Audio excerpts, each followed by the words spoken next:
Okay, welcome.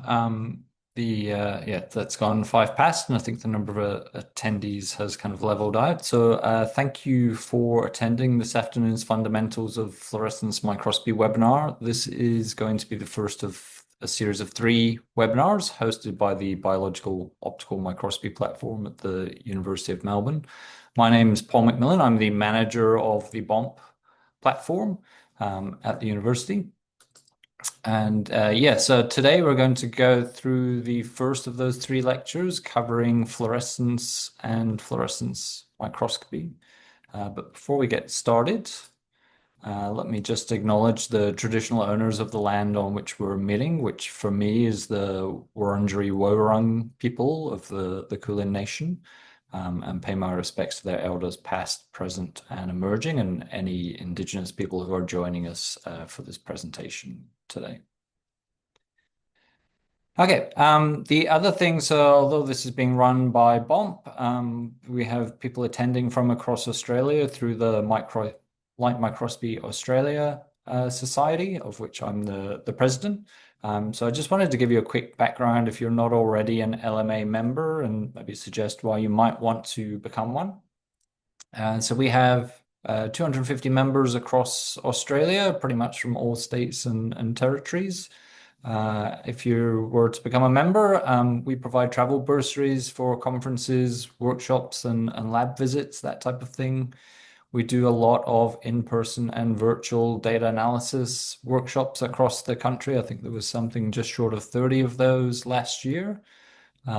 We also have a regular email, so member email that goes around telling you about any microscopy related, light microscopy related events that are coming up. And also run an annual image competition, which is open to anyone who's a microscopist in Australia to apply. Our next big event that's coming up is our National Symposium, which will be at the University of Sydney at the start of February next year. That will be 3 days of scientific talks spreading across numerous different optical microscopy techniques, as well as 2 days of hands-on workshops as well.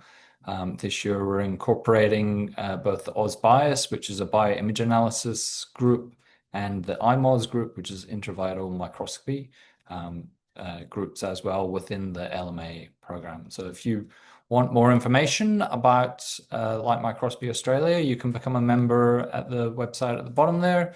So microscopy.org.au. Or follow us on X or on LinkedIn as well for more information.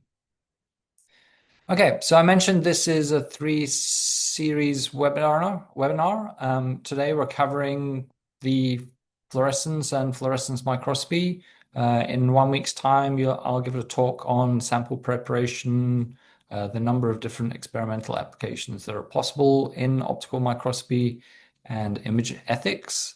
And then on the 27th of May, Ellie Cho from my team will give an introduction to bioimage analysis. So taking you through a workflow of how you should design and put into, acquire data and put into practice bioimage analysis workflow. Okay, so today's lecture, I'm going to start off with a very brief introduction to our platform for those of you who are based in Melbourne. And then we'll move on to go through the fundamentals of fluorescence. We'll touch quite a bit on fluorescence proteins, tags, and dyes. And then we'll spend quite a bit of time going through the fluorescence microscope. And what we'll look at here is the structure of the microscope for an epifluorescence microscope and compare that with a confocal microscope and look at things that are similar and what's different between the different applications. I am just going to turn off my video because you don't want to be looking at me during this. You want to be looking at the slides.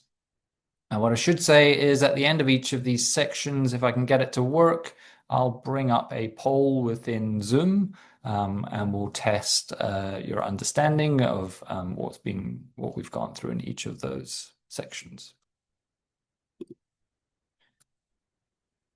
Okay, so the BOMP platform at the University of Melbourne had its 10th birthday a few years ago now, so we've been around for a while. The mission is to make high-end microscopes available to staff or students within the Parkville campus primarily. We provide professional service in terms of access, maintenance, training on the instrumentation, but also can provide an academic service as well in terms of supporting your experiment right from the start in terms of experimental design, talking through sample preparation, helping with image acquisition, and then downstream data processing and quantification of the data as well. The other thing we do, which you're attending today, is a lot of workshops and seminars on the kind of education side of microscopy. But yeah, lots of consultations with researchers trying to help them optimize their experiments. Lots of instrument trainings, a few collaborations on kind of high-end applications, and then finally help with both manuscript and grant applications as well. This is the current team. We cover quite a lot of different applications. So confocal, live cell, super res, slide scan, multiphoton, light sheet, high content. And then, yeah, in the data analysis space, quite a lot with open source software like Fiji, QPath. We also support licensed software such as Amaris and Huygens as well. And for those who know Parkville, we're spread across the university campus, across a number of different locations. Our main facility is in the medical building, but we also have equipment in By21, Peter Doherty Institute, the School of Physics and the School of Biosciences, as well as out at the St. Vincent's Hospital campus as well. If you want more info, then go to our website. That gives you details on how to access and also more info on the instrumentation available. And as I mentioned, we do quite a lot in the education space. I saw one of the questions as I came in already here is, can we access recordings? Can we get to the talks? So all of our workshops, or pretty much all of our workshops, have been recorded and all of the content is available. That QR code there will take you to the link to find all of that information. Otherwise, yeah, there's a link at the bottom of the page there as well. Okay, so that's enough on us. You're here to learn about fluorescence rather than our platform. So what I'm going to do is assume no knowledge. So we're going to come in right at a very kind of low level, and we'll take it kind of slowly, step by step through the topics for today. So fluorescence was first discovered by Sir George Gabriel Stokes quite a long time ago now, 1852, and was further defined by Alexander Jablonski in 1933. And you'll spot those names come up in this section in a few slides' time. So, okay, so what is fluorescence? So fluorescence can occur when a molecule absorbs the energy from a photon of light, and this is a three-step process. So the first step is absorption of that energy.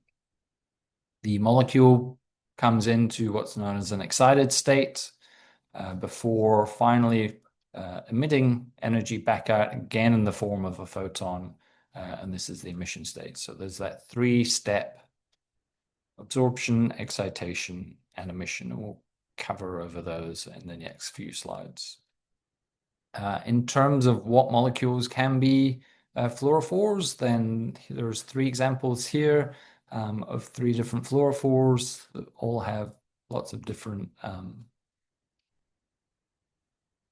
structure there, but the real shared thing here is the conjugated bonds that are within these structures. Again, these have very different fluorescence characteristics because of the shape of the molecules. Okay, so let's go back through that three-step process. So this is our molecule here on the left-hand side, our fluorophore. And on the right-hand side, we're looking at the energy levels of the electrons within that molecule. This is what we call a Jablonski diagram that's going back to one of the founding fathers of fluorescence. So in its normal state, the electrons are sitting at what we call a ground state, so lower energy. When we have a photon coming in and that energy is absorbed into the sample, it goes into what we call an excited state, so a higher energy state here.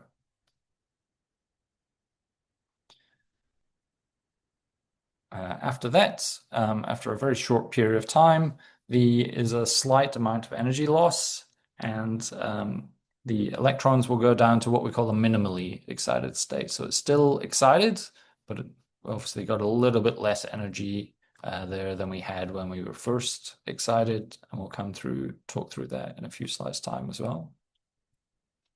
That, what we call excited lifetime, is very, very short. So the amount of time it stays up in that excited state is very, very short. Before finally, as we go back down to this ground state, down to the low energy state, that results in emission of that energy back out again in the form of a photon. Okay, so again, we've got that absorption, excitation, and emission steps. The nice thing with fluorescence molecules is they can go under multiple rounds of fluorescence. So they can go through the ground state, absorb excitation, back to emission, and back round and round. The one time that this doesn't happen is if we undergo something called photobleaching. You may have heard of photobleaching. This is a structural rearrangement of the molecule which stops that fluorescence from happening. So in this case, we're stopping that cycle. No longer that molecule is able to emit any photons. Okay, so this is the Stokes shift shown just in one figure. So here we're starting off the ground state. Again, we've got excitation up to a maximally excited state. We lose a little bit of energy, normally in the form of heat, back to this lower excited state before returning back down to the ground state and emitting that photon out. Okay, and the key thing here is I've used different colors. So this is a very different energy. And so the light that's absorbed provides more energy than the light that's emitted, okay? And that produces a shift in the wavelength of the light that's emitted to that that's been excited. So what I'm showing here is what we call the excitation and emission spectra for, in this case, green fluorescent protein, EGFP, enhanced green fluorescence protein. So the excitation can occur anywhere across this blue line, the blue spectrum, but will happen most commonly, most efficiently at the peak here. You'll notice that the emission curve is shifted to the right. Okay, so we've got a space between our excitation maximum and our emission maximum. And this is what we call the Stokes shift. That comes from that loss of energy when the molecule is in the excited state. So what we're emitting is a longer wavelength than what we absorbed. Again, emission can occur anywhere across this spectra, but will happen mostly at the emission maximum. Often if you get a new dye in or something, you'll see them quote the excitation and the emission maximum. This is the top of the peak for each of those curves. Okay, so I've already kind of covered these. Excitation will occur across the entire spectrum, but best excitation, most efficient excitation will happen at the excitation maximum. Similarly, on the emission side, emission can occur across the whole spectrum, but will happen most commonly at the emission maximum. Interestingly, so if we excite a molecule, say at position A here, what's that, about 540 nanometers, then we will get the most efficient emission. If we excite it down here at, say, 510 nanometers, then we're not going to change the shape of the emission curve, but we will change the intensity, so the amount of light that's being produced. So we can still excite the molecule way down here at 440 nanometers, but we're not going to get much emission light coming out because we're not exciting it very efficiently. Okay, so it's not changing the wavelengths, it's just changing the intensity. And here's an example of 6 different fluorophores that have very different characteristics. So you can see the one down here in the bottom left has a really long Stokes shift between the excitation and the emission curve. And this is really important to look at and to understand for your dyes within your experiments, whether or not, you have a dye that looks like this or something that's probably a little bit more common, which has a closer Stokes shift.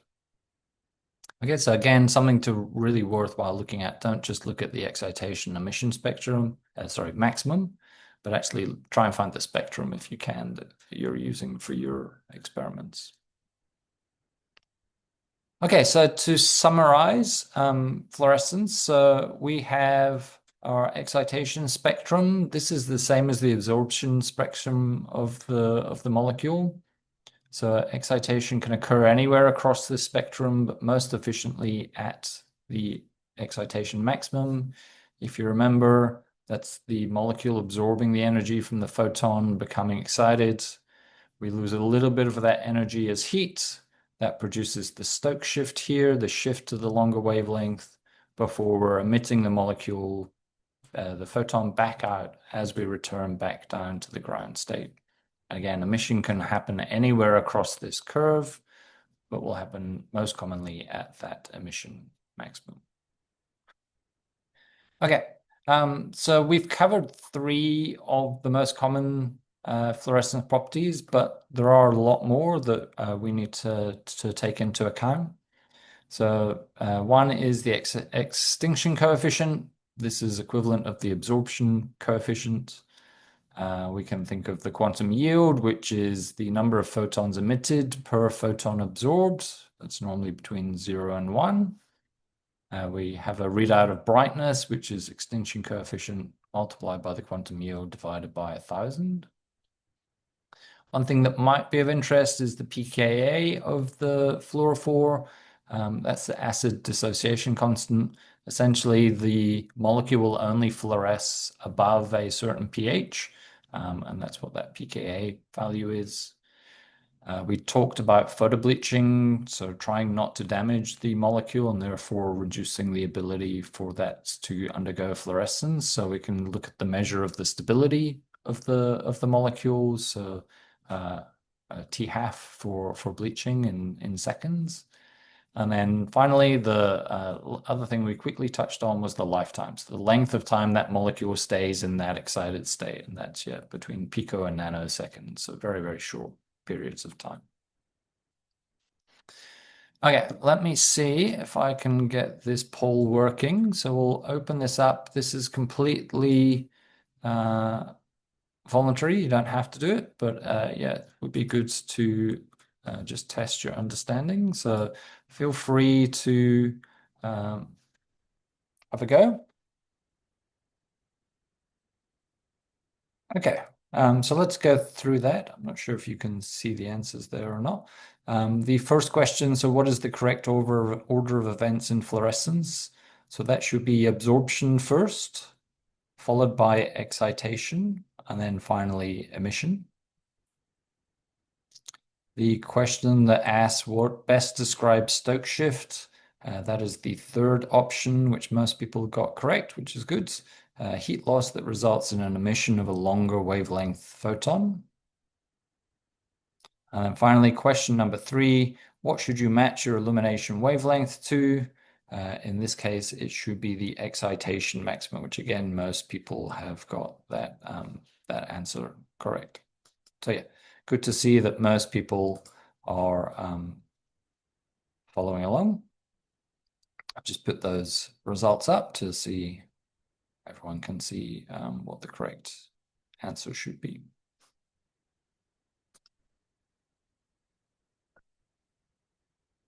Okay, so let's move on. So we've talked a little bit about fluorescence, and now we're going to talk about some of the different ways that we can actually use fluorescent molecules in our experiments. So we're going to go through fluorescent proteins, dyes, and tags. And we're going to start probably with the most common or the most well-known of these, which is green fluorescent protein. I'm not sure if everyone knows, but GFP actually comes from a jellyfish. So it's a genetically encoded protein, which is natively found in jellyfish.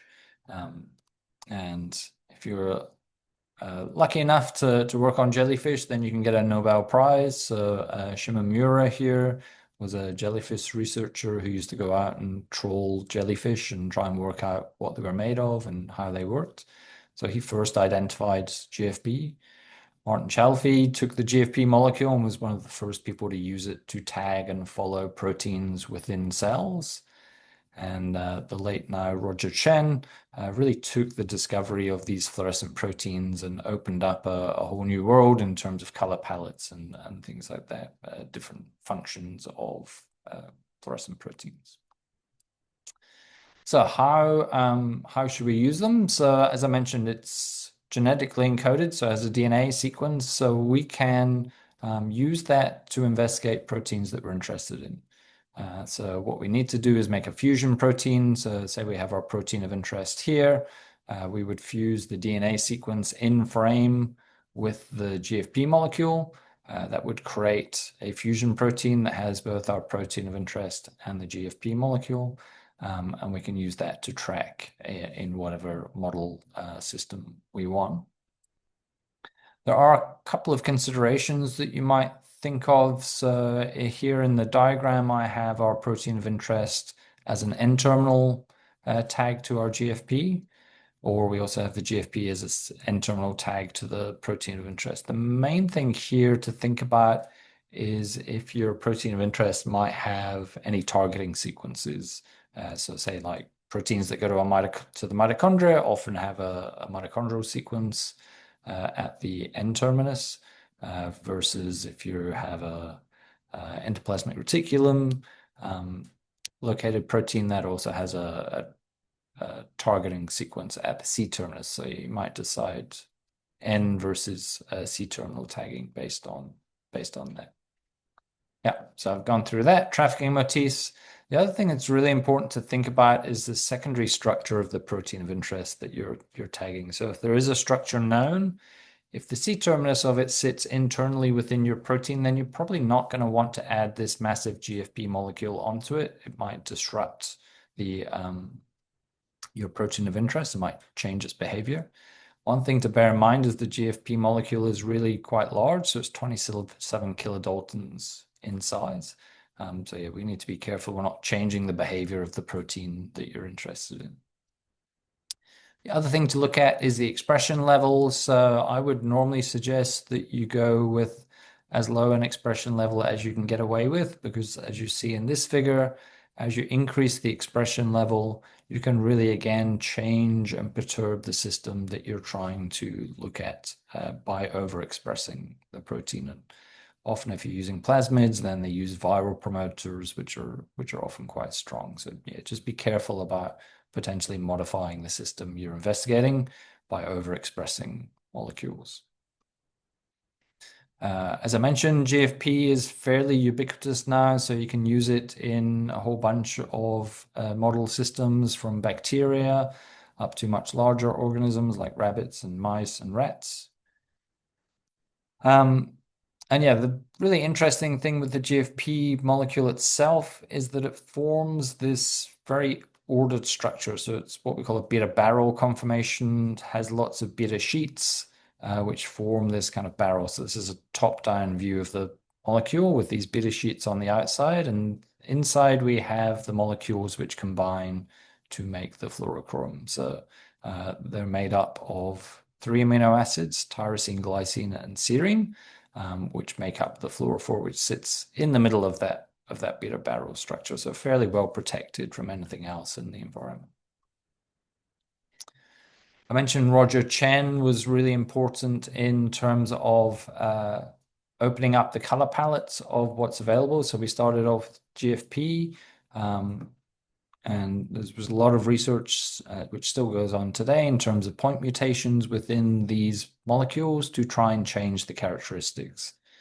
So you'll see in the next slide that we have color palette going from blue fluorescent proteins all the way out into the kind of deep red fluorescence as well. So they have come from either different sources.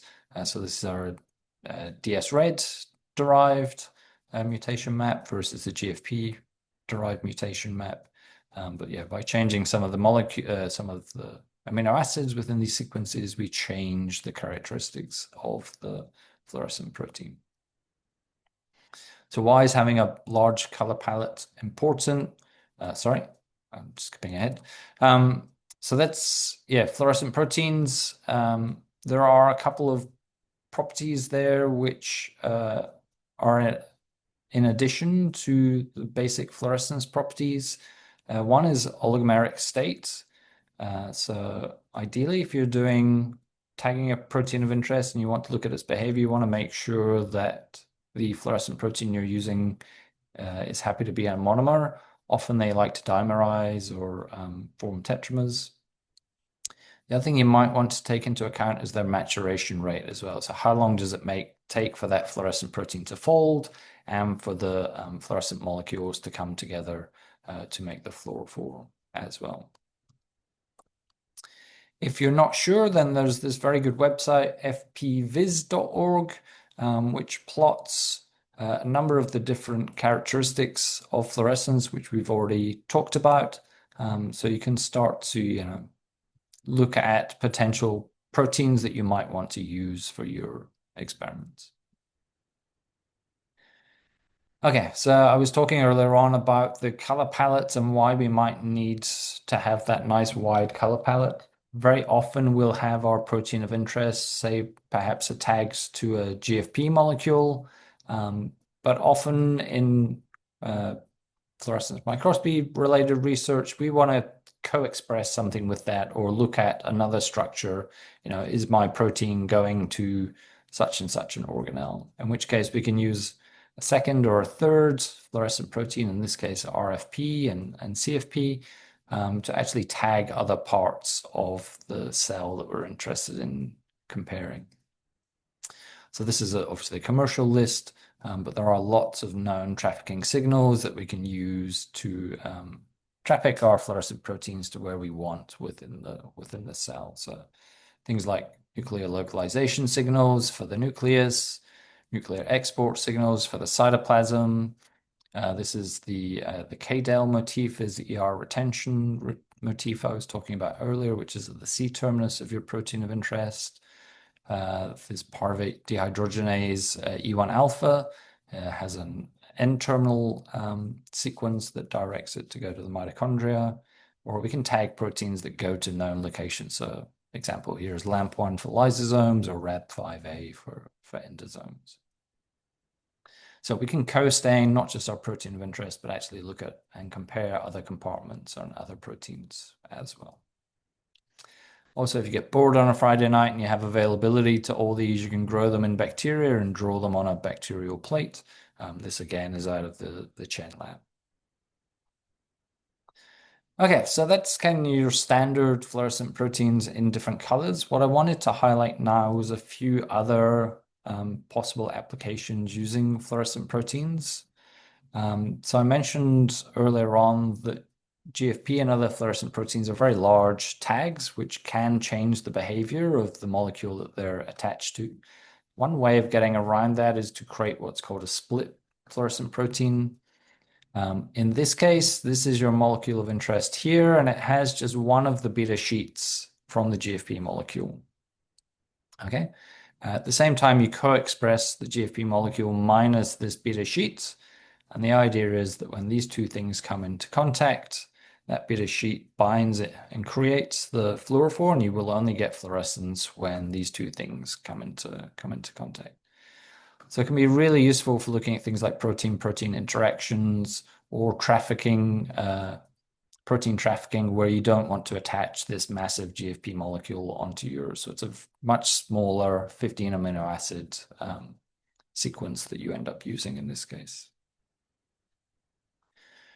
Some people have used photoconvertible fluorescent proteins. So these will switch from one fluorescence characteristics to another. So from one emission wavelength to another. Normally this requires some form of activation with laser light, often in the 4 or 5 nanometer range. And what's happening here is a structural rearrangement of the fluorophore, which is changing the characteristics of that molecule in terms of the fluorescence. Again, this can be really useful for protein trafficking events. So we can specifically target one part of the cell, convert the molecules within that part, and then watch them trafficking on from there. It also gets used in some super resolution microscopy techniques as well. Another use is in what we call FRET biosensors. So Forster resonance energy transfer is the long name for FRET. In this case, we need two fluorescent molecules. So here we have a CFP and a YFP molecule. And what we're trying to look for is the interaction of this substrate with its sensory domain. So at this point, we're exciting the CFP molecule. These haven't come into contact. So what we're just getting is emission of the CFP molecule at about this 575 nanometer wavelength.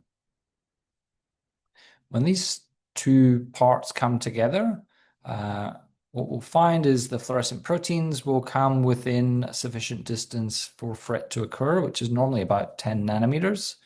And what happens in this case is we'll continue to excite the CFP molecule, but instead of emitting in the 475 wavelength, it's actually transferring that energy to excite the YFP molecule. And we get emission from the YFP molecule rather than the CFP molecule. So here we can see an increase in emission at 528 nanometers from the YFP molecule and a decrease of emission from the CFP molecule. So this is a way of looking at protein-protein interaction.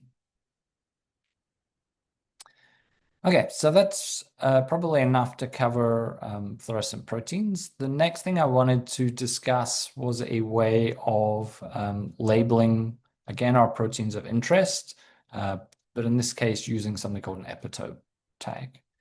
And what this is a small amino acid sequence that we can attach to the protein of interest and then detect that using either an antibody-based or dye-based fluorescence.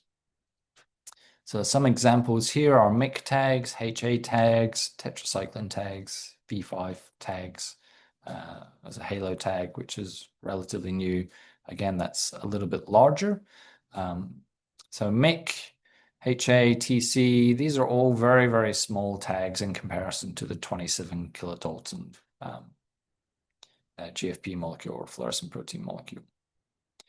Often they'll be used as repeat sequences. So you might see like a 3 times HA tag. That just means there are 3 repeats of this sequence as the fusion, which just allows you to give more sites for antibody labeling. These smaller molecules here, the TC tag can actually be used with a cell permeable dye, as can the halo tags, but the MIC, HA, and V5 here are often used with antibody-based tags, and we'll go through in the next few slides about antibody labeling. So I think we cover this a little bit more in next week's workshop as well in terms of the do's and don'ts for sample preparation, but just to give a very high-level overview, there are 2 methods available for antibody labeling. The first is what we call direct immunofluorescence assay. In this case, these little green spots here are our protein of interest on the outside of this cell. We have an antibody which is specific for this protein of interest. So it's detecting and binding to those proteins on this cell. This is our antibody here. And this antibody is conjugated, chemically conjugated with a fluorophore. Okay, so there's what we call a primary antibody with a fluorophore conjugated to it. So this will be a very specific, but potentially not very bright way of staining our samples. The second method is what we call an indirect approach, which again, we still have our antibody here, which is detecting our protein of interest. But this time it doesn't have a fluorophore attached. We come in with a secondary antibody, which is specific for this type of antibody, and that has the fluorophore. And it's not shown on this figure here, but we can have multiple secondary antibodies binding to the primary, which gives you an amplification step in terms of your stain. So yeah, the indirect method might give you a little bit more intensity than the direct method. Some other things to think about when it comes to antibody labeling is whether your antibody is a polyclonal, so will bind to multiple locations on your protein of interest, or what we call a monoclonal antibody, where it will only bind to one position within your protein of interest. And again, polyclonal gives you that opportunity to amplify the signal, whereas monoclonal, you're only going to bind one antibody per protein that you have in your sample. The other thing to think about is your isotype. So commonly, antibodies are IgG based, but you can purchase other isotypes. And again, this allows us to separate out and do multi-channel imaging, so we can specifically detect different isotypes with the secondary antibody. We need to be careful about the animals that they're raised in, so you'll often find your protein has been raised, the antibody for your protein has been raised in a rabbit, in which case your secondary would be an anti-rabbit. If it's been raised in a mouse, then your secondary would need to be an anti-mouse antibody. More and more commonly, people are moving to nanobodies. So these come from organisms like camels and sharks. And as the name suggests, nanobody, they're much, much smaller. So they're really just the binding domain of the antibody, which is specific for your protein that you're interested in.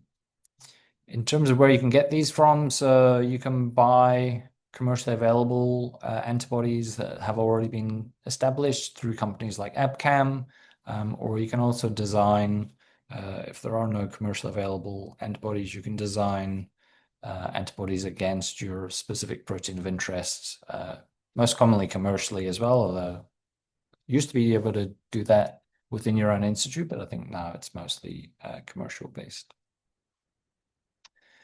When it comes to the secondary labeling, so we have a lot of dyes available to us. So again, this figure just shows the Alexa fluor dyes, which cover, now from all the way down in the 400s, 300s, now pushing out, there's more and more up into this NIR range, up to kind of 900 nanometers now. So again, we can use that to kind of match our excitation and emission on the microscope to the dye that we have that we're using for our experiment.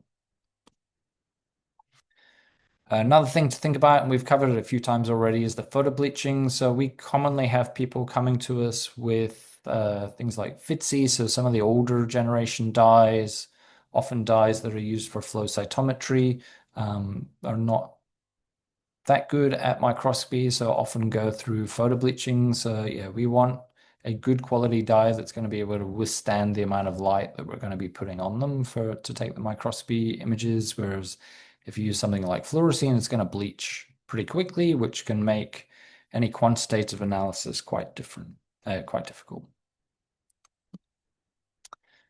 One other thing that, again, is becoming quite common is multiplexing. So standardly in microscopy, people will do up to 4 colors. People are now starting to push past that and look at unmixing, spectral unmixing applications. One example of this is the Opal kit, which allows you to do up to 7 color staining. In this case, it's an indirect immunofluorescence assay. So this is our protein of interest. We have our primary binding to that. Our secondary is binding to the primary, and the secondary has this horseradish peroxidase enzyme conjugated to it. So if we come in with this pteramide fluorophore and add in hydrogen peroxide, this creates a chemical reaction which activates the pteramide fluorophore to become reactive. This will then bind to the tissue or the cells and become covalently attached to the sample. And what we can then do is come in with heat or a microwave and release the antibodies, and then go back through that process again and stain another color, go through the process, stain another color. So it's a cyclical staining approach. Last thing here is quantum dots. So again, these show fluorescent properties, which work slightly differently to your kind of standard fluorophore. So they absorb light of one wavelength and emit light of a different one. The wavelength of light is dependent essentially on the size of the Q dot. And what we can do is coat these Q dots with the thing that we want to bind specifically to. So we can coat them with antibodies, which will bind the proteins we're interested in, or we can have an oligonucleotide attachment, which will bind to the DNA or an RNA that we want to bind. So I've shown some examples here of some of the Q dots. You can see the dotted line here is the emission spectrum. So commonly people will excite them in the kind of 4 or 5 nanometer range, and they show nice kind of relatively tight emission spectra. So you can actually use them for multi-channel imaging as well. I've just got a couple of slides on probes and stains because this could be a 1-hour talk in itself. So there are now a large range of commercially available dyes which will commonly be cell permeable, so will go into cells and tissues and bind to specific parts of the cell, whether that's a specific organelle or a specific structure like actin here, the nucleus. So yeah, there's a large amount of molecules depending on what structures that you want to investigate. This just shows you an example. So here we've got DAPI molecule, which binds to the DNA within the nucleus. We've got this cell mass molecule, which binds to the plasma membrane on the outside of the cell. TMRM is going to bind to mitochondria. And then we have the endoplasmic reticulum tracker here, which obviously binds to endoplasmic reticulum. This is just an example image of what that would look like. And in this example, the company have different varieties, so they can either work on fixed samples only, or live and fixed, or just on live samples. So again, a good consideration to look into when you're choosing your dyes is, will they fit the type of experiment that you want to perform? Okay, so that's the end of the fluorescence proteins, dyes, and tags. So let me again try and bring this up. So in this case, we only have a couple of questions. So we'll give you a minute or two just to work through those and answer those questions.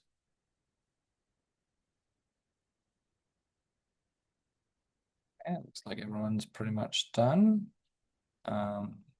So yeah, I'm just going to share those results. So yeah, the first question asked, please match the below staining approach and their description.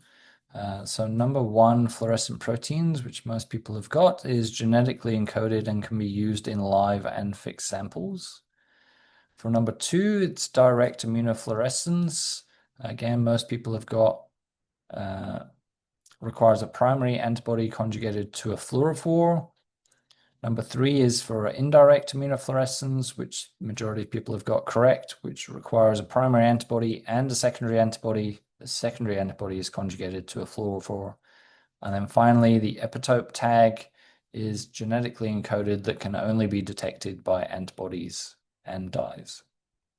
So that looks good. Most people have got the first question correct. In this case, which of the below are properties that are relevant only to fluorescent proteins? Most people got the oligomeric state. The other thing which I didn't set as the correct answer, but is maturation rate. Both lifetime and brightness are properties of both fluorescent proteins and fluorescent molecules. Okay, that looks good. So next, we're going to spend quite a bit of time going through fluorescence microscopes. And as I say, we're going to compare the difference between the structure and components of a basic epifluorescence microscope or a wide field microscope and a confocal microscope. And yeah, maybe we explain why you might use a confocal over a wide field system. So what we have here is the same field of view imaged on both systems. So with the epifluorescence wide field microscope, this might be equivalent to something that you have in your lab or your department. This will often be very, very bright. especially if you have a very good camera on your system. But you will see there's slightly less contrast, signal to noise in the wide field image than you are getting on the confocal microscope. And we'll cover why that is and what the major differences are. Okay, so we're going to go through the structure of an epifluorescence microscope, and I've got this rather scary looking diagram here which shows the light path. What we're going to do is simplify that quite a bit, and we're going to look at 5 kind of key positions within the light path. So the first thing is the illumination. We're then going to look at the excitation filters, the objective, what's called an emission filter, and then finally the digital camera. So just to go through the light path, we've got a bulb here. In this case, it's producing white light, so all of the visible light spectrum. It's hitting this excitation filter, which is selecting just the wavelength that we want to excite our molecule. This light's transmitting through that filter, and it's hitting this thing called a dichroic mirror. And this mirror is specially tuned to reflect just this wavelength of light down through the objective to the sample. The sample, the light's going to hit the molecules in there, fluorescence molecules. It's going to excite them. They're going to emit light of a longer wavelength, which is why it's now colored green. This is collected through the objective, comes up, again hits this dichroic, but again this is specially tuned to allow that wavelength of light to transmit through. It will then come to the emission filter, which again can select the wavelengths of light that we're visualizing either through the eyepiece or up to the camera. Okay, so we're going to go through each of those in step. One important thing is each of these filters and mirrors sit in something called a filter cube, and we'll cover that in the next few slides as well. Okay, so first thing is the illumination. So for wide field systems, the illumination can be either bulb based, so mercury, xenon, or metal halide bulbs, or more commonly now the manufacturers are moving to light emitting diodes, so LED based illumination. So if it is a bulb based, and this example is mercury arc bulb, they'll produce light across the visible light spectrum with a few major peaks within that. This is what they might look like. But yeah, the major thing is they're producing white light. Whereas for the diode-based systems, we're producing a much narrower band of light that we're going to excite our sample with. So sometimes in LED systems, you could get away with not having that excitation filter. Okay, so I mentioned the excitation filter. Normally, these would be what we call a bandpass filter. So in this case, we've got white light coming in, and we want to select just the green wavelengths to transmit through. So this bandpass filter would allow just this very narrow band of light to transmit through and get onto your sample to excite the molecule, which is why you often have a filter cube which is matched to, say, a DAPI channel or a GFP channel or a cherry channel or Sci5 channel, something like that. Okay, so we can take this white light and choose only the wavelengths that we need to excite our molecules. I mentioned the filter cube, so this is what one looks like. This is a cross-section through one. So this is our excitation filter. Sticking with the analogy, the light's coming in from the right-hand side here, so it could be white light filtering out. So just have the green light coming through, bouncing off that dichroic and down towards our objective. On the emission light path side of things, we're collecting the emitted light. It's a longer wavelength because of the Stokes shift, so now it can come up and transmit through that dichroic mirror. And then finally, we have this emission filter to clean up whatever signal is going onto either the eyepiece or the camera for visualization. So just to make sure, again, we're specific for the fluorophore that we're wanting to image in that experiment. Okay, so as we're going through the light, through the excitation filter, down off the dichroic and down to the objective. So we're going to spend quite a bit of time going through the objective, and that's because to me, that's the most important part of your microscope. And just to highlight that there's a lot of information on the objectives. Often you won't see them, especially on an inverted microscope, because they'll be hiding underneath the stage. But yeah, it's worthwhile getting to know what the characteristics are of the objectives that you have on your microscope. So we're going to go through what those are kind of step by step. So at the top here, we've got the manufacturer. Underneath that, we have any aberration corrections that the system might have. So in this case, it's a plan-apo corrected lens. So what we're looking at with plan is what we call flat field correction. So how evenly illuminated across the field of view is that objective going to illuminate your sample.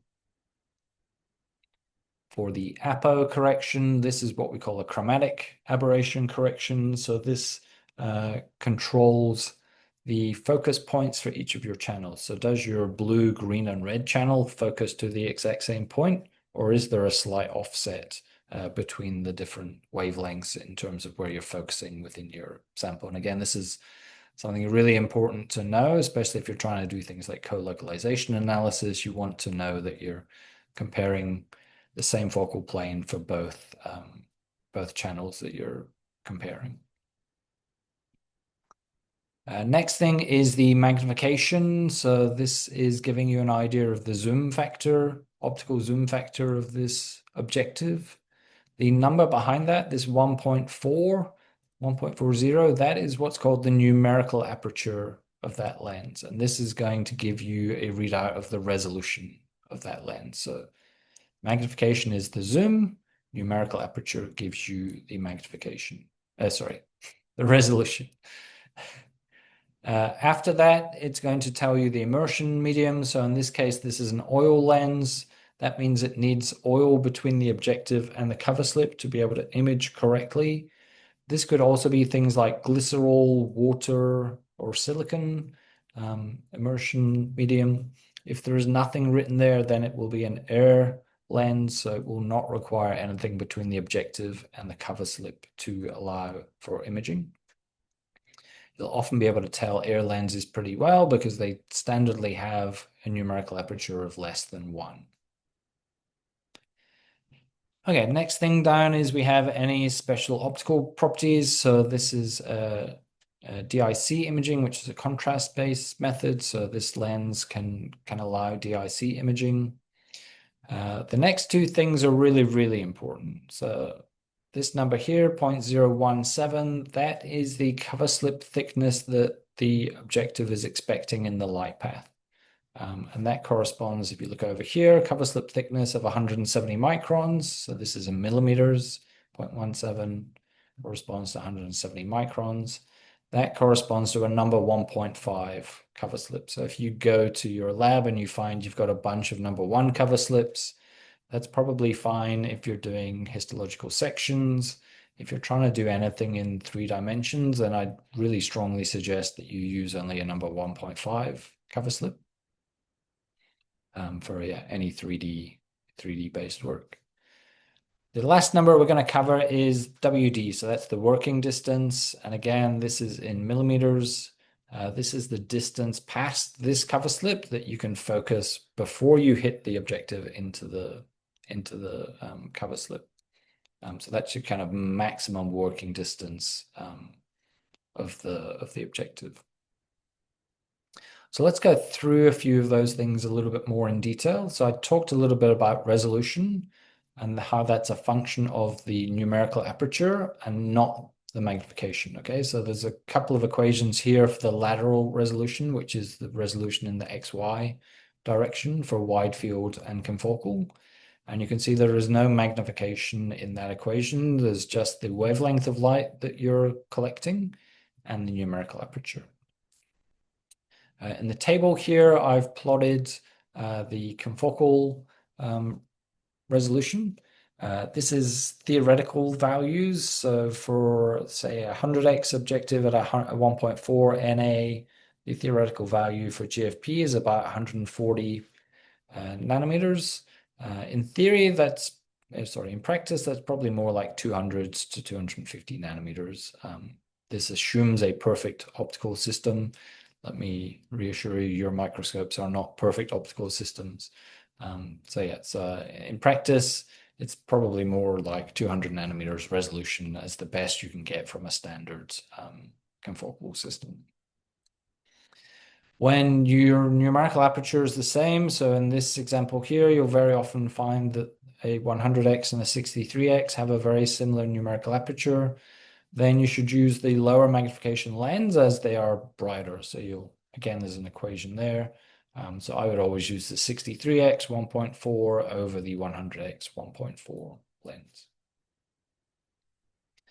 When it comes to the Z direction, so that three-dimensional data, you will find that your resolution is about 2 to 3 times worse than the lateral resolution. Again, there's an equation here. We have wavelength, we've got numerical aperture, but we also have the refractive index of what your sample is mounted in. So here we're showing confocal resolution for a sample mounted in glycerol. And again, here for 1.4 Na in the kind of GFP range, then the theoretical value is about 330 nanometers. In practice, that's probably closer to 600 nanometer resolution. And what I mean by resolution is that to be able to differentiate two objects, they need to be greater than that distance apart. So yeah, so your Z resolution is going to be 2 to 3 times worse than your lateral resolution.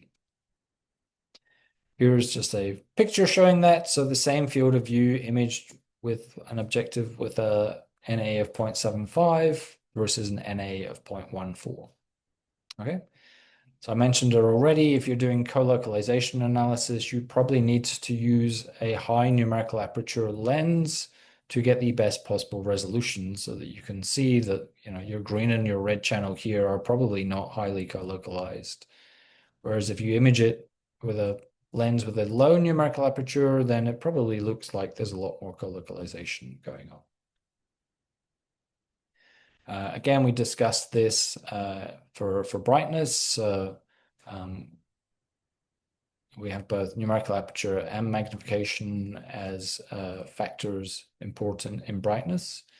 So if you have the same magnification, then you should select the higher numerical aperture lens for better resolution. But as we already said, with the same numerical aperture, select the lower magnification lens to collect more light. Okay, I wanted to go through working distance. This is an issue that we find a lot on our instruments, which is often not clear to people.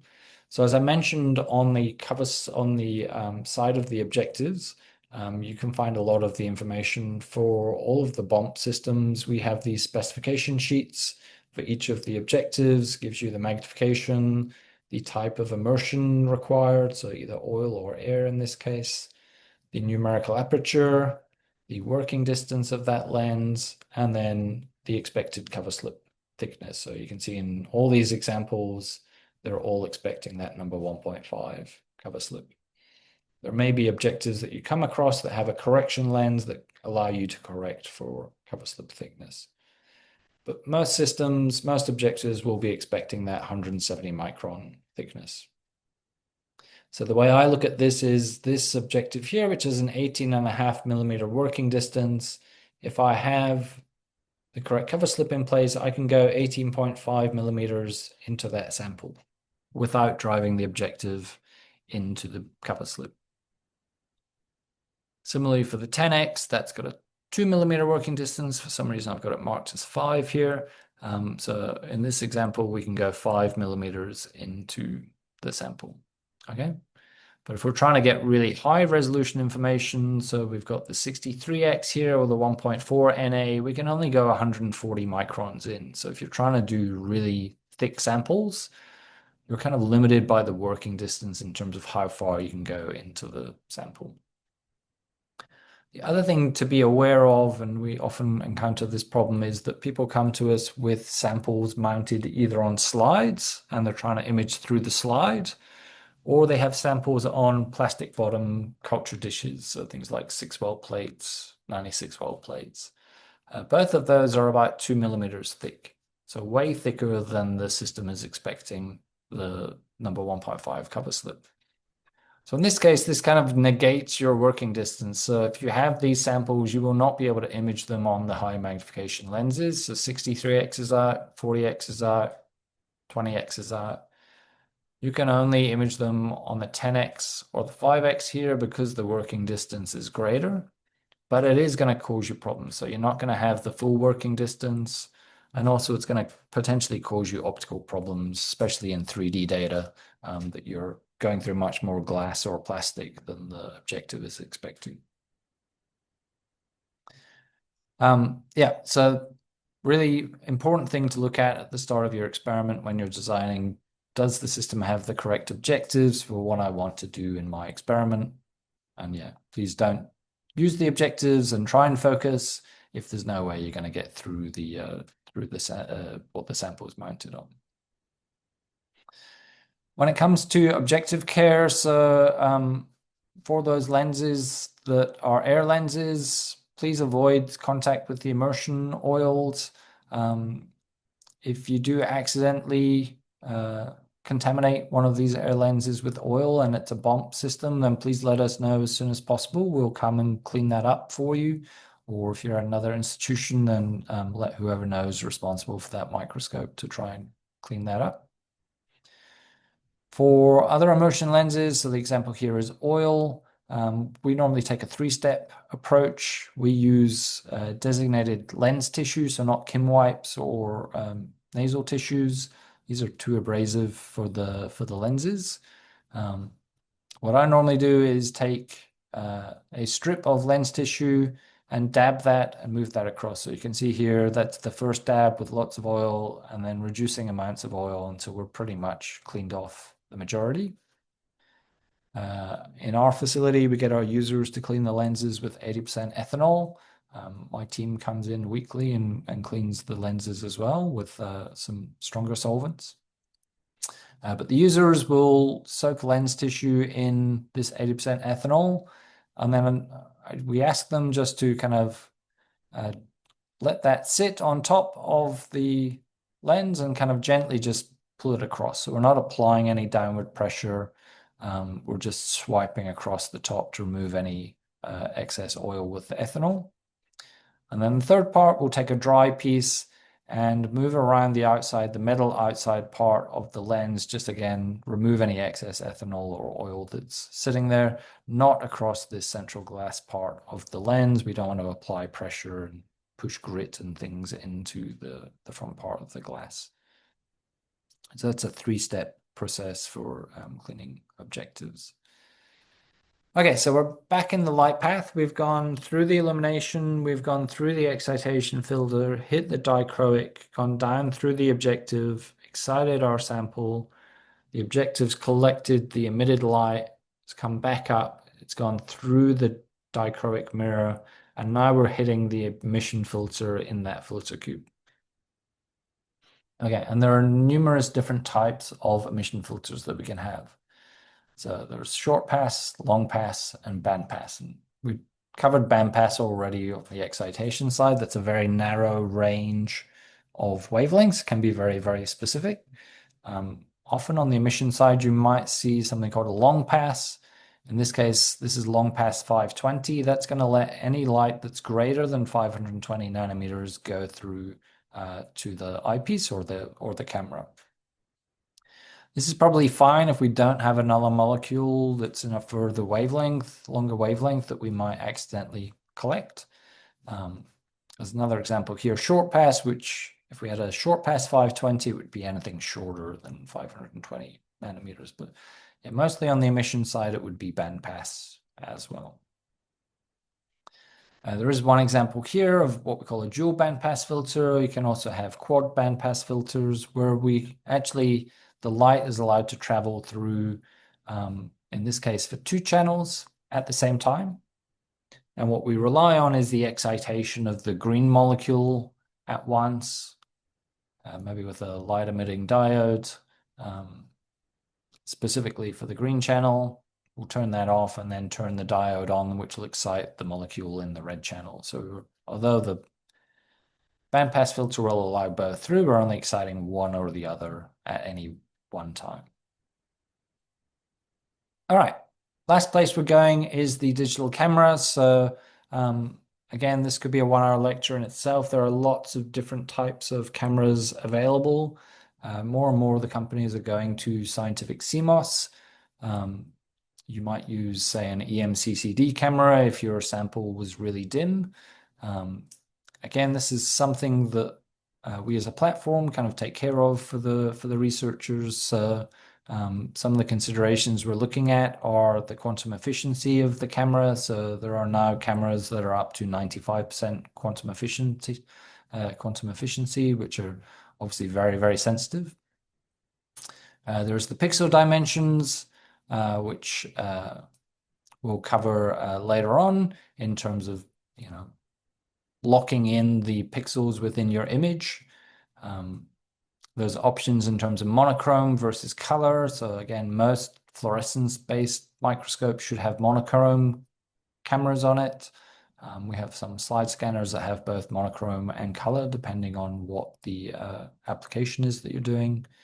And then finally, the bit depth of the camera as well. That's the number of grayscale values that you have within your image.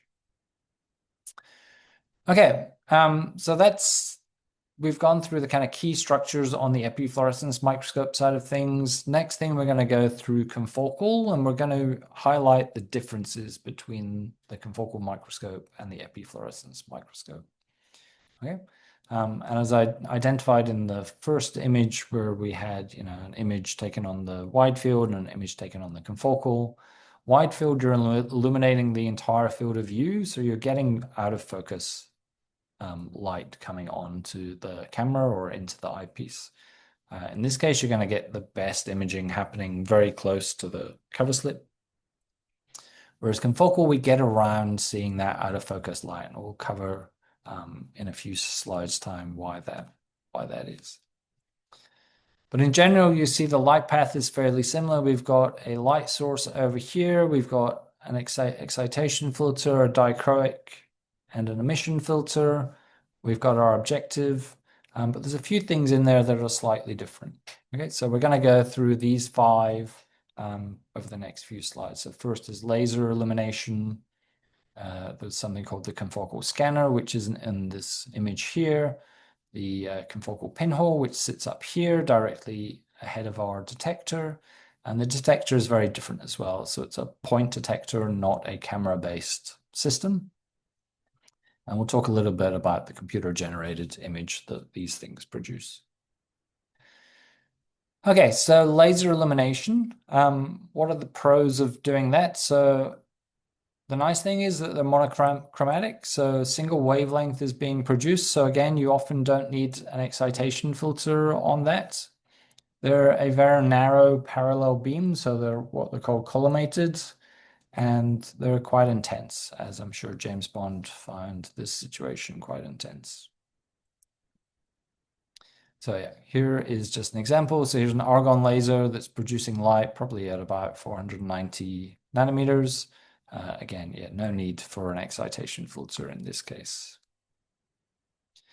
There are a wide range of lasers available, and these are some of the more kind of traditional gas-based lasers. Again, this is diode technology is kind of taking over here, and the gas-based laser is becoming less and less frequent. And you see that these match up quite nicely with a lot of the fluorophores that people might be using for their experiments. So this is really good experimental design where you've got an argon 488 matching up with your Alexa fluor 488 in terms of the excitation side. Again, as we discussed in the fluorescence section, we want to try and match our excitation lights, in this case the laser, to that excitation maximum. If we don't do that very well, then we're going to decrease the amount of light that we're emitting.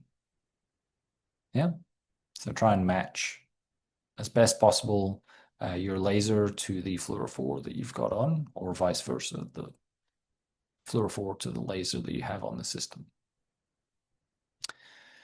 Okay, so why do we need that collimated light? And in this case, that's because we're going to acquire the data slightly differently. So in wide field, you illuminate the entire field of view. On confocal, we scan a very small point of excitation light across our sample. And what we're doing using this to generate this is the confocal scanner. So essentially it's two mirrors, sometimes can be three, and they control the X and the Y positions of the laser. Okay, so we can scan across our sample from left to right, right to left, left to right, and build up an image that way. Okay, so it takes a bit longer to acquire a confocal image than it does on a wide field system where you just have a short exposure right to the camera. The other important thing is the excitation light returns back through these same mirrors. And that allows us to put the excitation light to a point detector, which is why we don't need a camera for acquiring our data at the end. These are example images taken on a system at different speeds. So this is the fastest setting a few years ago now on one of our Leica systems, so 1400 Hertz. You can see very low signal to noise, very noisy, rough imaging. As you slow that down, it becomes cleaner. But as you slow it really down, then you may actually photo bleach your sample. So you get really nice data, but yeah, you've got the danger of damaging the sample. So what we need to do when we set up our experiment is try and work out the halfway house where we're getting good signal to noise without potentially damaging the sample or taking forever to acquire the data. All right, the next important thing in the confocal microscope is the confocal pinhole. So here we've got our cell sitting on a cover slip, and we're imaging this with a wide field with a camera-based system. And here we've got, really nice bright signal, but actually it's kind of all a bit fuzzy. Structure's not very sharp, and that's because we're getting out of focus light coming from above and below focal planes. On confocal microscopes, we implement this pinhole, which sits directly in front of the detector. Okay, so we have this pinhole wide open. This will get you a very wide field-like image. But as we narrow it down, you can see it increases our contrast and gives us really tight, what we call optical sectioning. Okay, so we're looking at a much smaller effective volume when the pinhole is closed down than we are when it's open. I guess the question is, what is the best position size of that pinhole setting? Just to reiterate how it works, we have our sample here. These are the fluorophores that we want. This is our pinhole, and this is our detector. So any light that's coming from our current focal plane will go through the optical system and will cross over at the pinhole setting. Okay, so this allows light to come through to the detector. If we have light from either below or above the focal plane, it'll go through the optical system but won't transmit through the pinhole. Okay, so we're excluding that out of focus light and just allowing the light which is at our current focal plane to be visualized by the detector. So as I said, what is the optimal setting for the pinhole? And you may find this button in your confocal software, either 1AU or ARRI1. This is what a point of light looks like if you image it on the confocal microscope with the pinhole completely wide open. And if we were to look at cross section, this would be the brightest part here. So this is what we call 1 ARRI unit. So what we want to do is narrow down that pinhole so we're just detecting this central part where the majority of the intensity is. This also works not just in XY, which is what this is, but also in Z as well. So this is our XZ direction. This is what we call the point spread function. So with the pinhole set to 1 ARRI unit, we're also excluding these other intensities coming from above and below our focal plane. So it's giving us really nice, thin optical sections. I mentioned the confocal detector. So once the light's gone through the pinhole, it's hitting that point detector because it's descanned back through the mirrors. So it's not a camera-based system. Again, like a camera, all it's doing is detecting the photons and converting that into an electronic signal. We can amplify that signal using something called gain. Unfortunately, if your samples are very weak and we have to put too much gain on, that also increases the noise of the detector as well. So that's a consideration to take in when we're setting up our experiments. Confocal detectors can operate in a number of modes. So most commonly in what's called integration mode. So as you scan the laser across, you're assigning all the signal to a specific pixel before you move across onto the next pixel. There is a mode often called photon counting mode where it's converting a signal that's coming in onto the detector and turning it into a photon. So you can actually essentially count the number of photons coming onto the detector. There are multiple different types of detectors. Historically, it's been this photomultiplier tube. Some of the more common ones are like a gas detector or a gas detector or these APD, avalanche photodiode detectors. Each of these, again, has its own specific characteristics, and the companies use them for different things. Say, for example, this Leica plot, this high DS, is very good in the shorter wavelengths. The gas PMT is better in the kind of more 500s to 600 wavelengths, whereas your IDR, this is a redshifted detector. Same for the gas technology. They work better out into the near infrared wavelengths again. So again, worthwhile considering when you're setting up your experiment to use the correct detector for the wavelengths of light that you're collecting. I mentioned about the gain. So if you're using integration mode and you're amplifying up your signal using gain, then that can increase the noise. One way of getting around that is a process called averaging, where we take multiple acquisitions. So this is our noisy image with no averaging. This is with an averaging of 2 and then an averaging of 4. So essentially here we're taking 4 acquisitions and averaging the intensity at each of the pixels. So the theory is your signal should remain constant in the 4 acquisitions, but your noise, because it's a random event, should kind of average down out of the data. So you can see you've got much nicer signal to noise here in your averaging of 4 than you do in an averaging of 2 or no averaging in your image. If you are doing photon counting, then you probably don't need to do any averaging. Okay, one other thing just to think about in terms of that gain, there's also another setting called offset that we'll touch on now, is to how you want to acquire the data. So if I was to ask you which of these 3 images shows the best representation of the mountain, to give you an idea of, I guess, the scale or the height of the mountain, which of these would you think is correct, which contains the most information? So hopefully the fact you can't see the peak here suggests that you don't want to use this image. You don't know if that mountain just goes here or it keeps going up to this crazy big point. This one is nice, gives you a good idea of the mountain, but doesn't give you any idea of what's in the foreground here. So I would argue that this is probably the best representation, although it would be even nicer if you could zoom back out and see the sea so you get a feel for, how high above sea level this mountain goes. So that's obviously a rather dodgy analogy, but what we're trying to look at here is how you acquire your data on the microscope. So here we've got some images. In this case here, we've got a range indicator called high-low. Here it shows any saturated pixels in red, so we're overexposing our detector, and any zero intensity pixels in blue. And in this example, we have set up our imaging so that we're not using the full dynamic range of the detector. So if this was an 8-bit image going from 0 to 255 grayscale values, we're only using about half of that, which is fine. But it's clearer to look at this where we're using more of the dynamic range of the detector, right? So we can see the details here a lot more clearly than we can on this.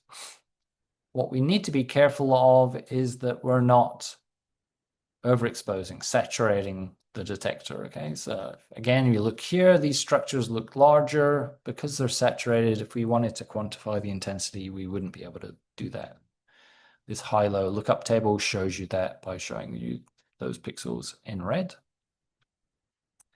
as well as the gain. So this could be an example where you've used too much gain or too much laser. In this example here, again, we're oversaturating, so either too much gain or too much laser, but we've also played around with what's called the offset. This is a way of reducing the background on our image. So here we see blue pixels on this high-low lookup table when we have clipped the data and we have 0 intensity values within there. So again, we normally suggest that our researchers don't use the offset. You could play around with that post-acquisition, but you should try and capture the raw data as close to raw as possible. All right, next thing is, again, just to highlight that we're generating, although we see these as images on our screen, these are computer-generated images. If we zoom in on them, then essentially we have an Excel spreadsheet of numbers, right?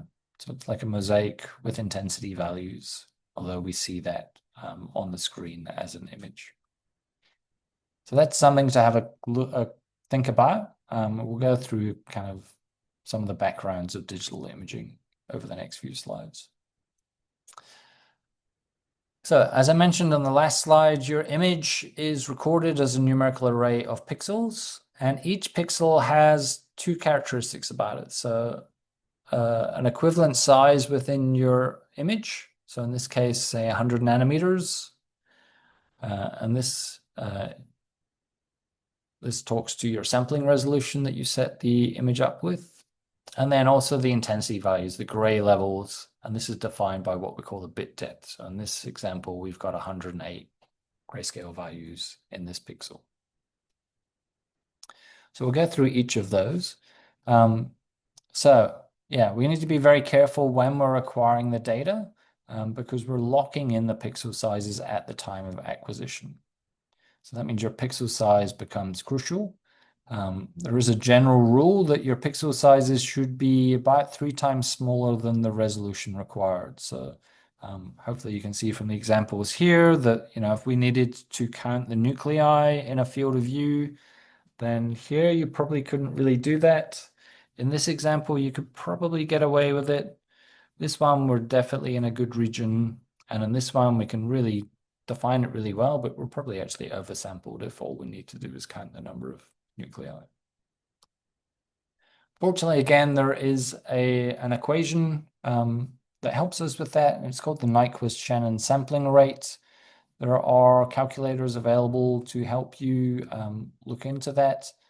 There are also often buttons on confocal systems that will help you to set the correct number of pixels and therefore pixel size to get the best resolution that you need. So what we suggest here, and I've plotted it in a table, is your pixel dimension needs to be the theoretical axial resolution divided by 2.3. So that's the number that Nyquist-Shannon sampling rate comes out at. I can never do the math, so I normally divide that by 3 just to be on the safe side. So this suggests that, again, if we look at a 63x or a 100x objective with a 1.4 NA lens, then the theoretical value suggests we should have a pixel size of 60 nanometers. Again, that's a theoretical value. In practice, you're probably better to aim for something like 80 nanometers. That will get you the best possible resolution for that objective, in this case here, without oversampling. Okay? You can have lower pixel sizes. It's not going to give you an increased resolution. It's just going to take longer to acquire the data on the confocal. The key thing is only set your pixels to this size if that's what you really need. So if what you're trying to get out of the image is, say, investigating the structure of mitochondria, they're very small, you're going to need to get the best possible resolution. Again, if I go back to the previous example of counting nuclei in a field of view, then you probably don't need 60 nanometer resolution to do that. Your nuclei are much larger than that, so you can get away with a much larger pixel size. Okay, I think we're pretty much there. So let's just go through the last poll. Come out of this. And let's launch the fluorescence microscopy poll. Again, there is 3 questions in there. So I'll give you a minute or two to work your way through those.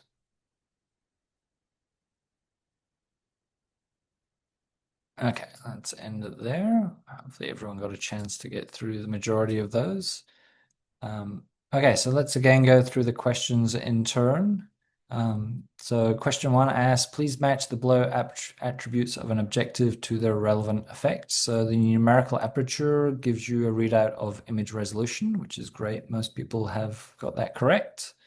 Plan apo is giving you an idea of the aberration correction on the lens. And again, great that most people have got that. Magnification is giving you the image field of view size. And then finally, working distance is the depth of sample that can be imaged. So the depth past that cover slip that we're expecting that we can go into a sample. So yeah, most people got that correct. In the second question, which of the following can be included in a filter cube? So the three main components of a filter cube are the dichroic mirror, the emission filter, and also the excitation filter. It looks like most people have got those correct. And then finally, which of the following characteristics of pixels in a which of the following are characteristics of pixels in a digital imaging? So that is intensity and size, and I guess yeah, potentially resolution you could look at as you are kind of recording that in at the time of acquisition. Okay, so we'll stop sharing there. Just go back to the presentation. So that's the end of the first lecture. So we've covered a little bit about the BOMP platform, but yeah, a lot on the kind of basics, fundamentals of fluorescence. We've covered fluorescence proteins, tags, and dyes, and then spent a long time on the fluorescence microscope comparing wide field versus confocal. Hopefully you find that useful. The lecture next week will cover sample preparation, quite a long time on different experimental applications that you can use optical microscopes for, and then a little bit about image ethics, image modifications, that type of thing. Then on the 27th, Ellie from my team will cover the Introduction to Bioimage Analysis lecture again, how to design an experiment, how to acquire an experiment, and then the common steps that you'd go through in terms of building an analysis pipeline.